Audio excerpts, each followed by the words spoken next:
News that Uber was aired in 2016, and subsequently concealed it from users, has been the main topic of conversation among the cybersecurity community today. While most have welcomed the company's decision to public, observers are astounded at the cover-up and the fact that Uber's former management paid $100,000 to the attackers, with no guarantee that the data had been safely disposed of. Reports of class action lawsuits and regulatory investigations are already emerging, but what can your business learn from this incident? Our panel of experts suggests the complete opposite to what Uber did more than a year ago. Jamie Graves, ZoneFox CEO: the most disturbing aspect of the Uber case is that they paid money to those responsible to destroy the data. As we have seen in numerous other cases, these gangs are the last group of people to be trusted.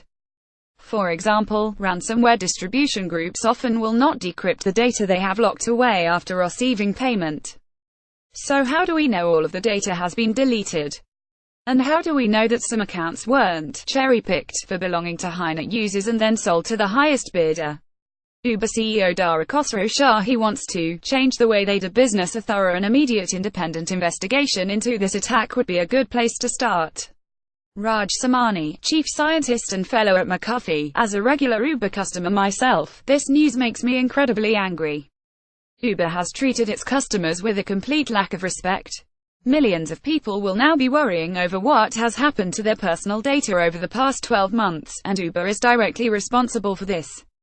In opting to not only cover up the breach, but actually pay the heirs, Uber has directly contributed to the growth of cybercrime, and the company needs to be held accountable for this. David Kennelly, director of threat research at Webroot: given the current climate around data security and breaches, it is astonishing that Uber paid off the heirs and kept this breach under wraps for a year. The fact is, there is absolutely no guarantee the heirs didn't create multiple copies of the stolen data for future extortion to sell on further down the line. A security breach of this size will potentially damage any business reputation, but how a company behaves following a breach is vital. Potential victims deserve to be informed as soon as possible, so they can better protect themselves going forward, from changing passwords and being aware that they are now prime phishing targets. Being open and transparent and keeping customers informed is key. You can't simply sweep these things under the carpet. Quote, Rick Ferguson, Vice President Security Research at Trend Micro: there is no question that the previous management and security team at Uber failed in the responsibility to their drivers, to regulators, to justice, and above all to their customers, and that's a pretty long list. However certain those responsible may have been that their attackers had been silenced. Digital theft does not work the same way as in the physical world. You can never buy back the negatives once data has been stolen.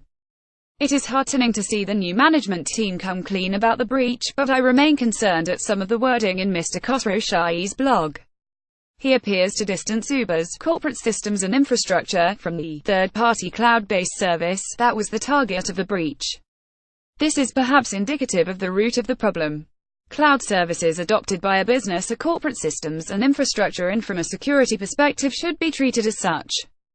Terry Ray, Imperva CTO: as reports have noted, there wasn't sophisticated. The digital thieves broke into the accounts of 2 Uber engineers on GitHub, where they found the passwords to some data storage that contained the personal info.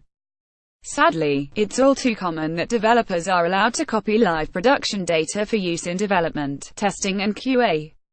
This data is almost never monitored or secured, and as we can see here, it is often stored in various locations and is often easily accessed by nefarious actors. Some of the questions that should be answered include: why did engineers have access to 57 million records of personally identifiable information? Did they go through an approval workflow to move that data? Did Uber security have any monitoring in place to alert them when such vast amounts of data were accessed? Controls to alert on suspicious data access do exist, but my guess is that they were not used, which is all too typical in today's enterprises. Quiz: what do you know about transport technology?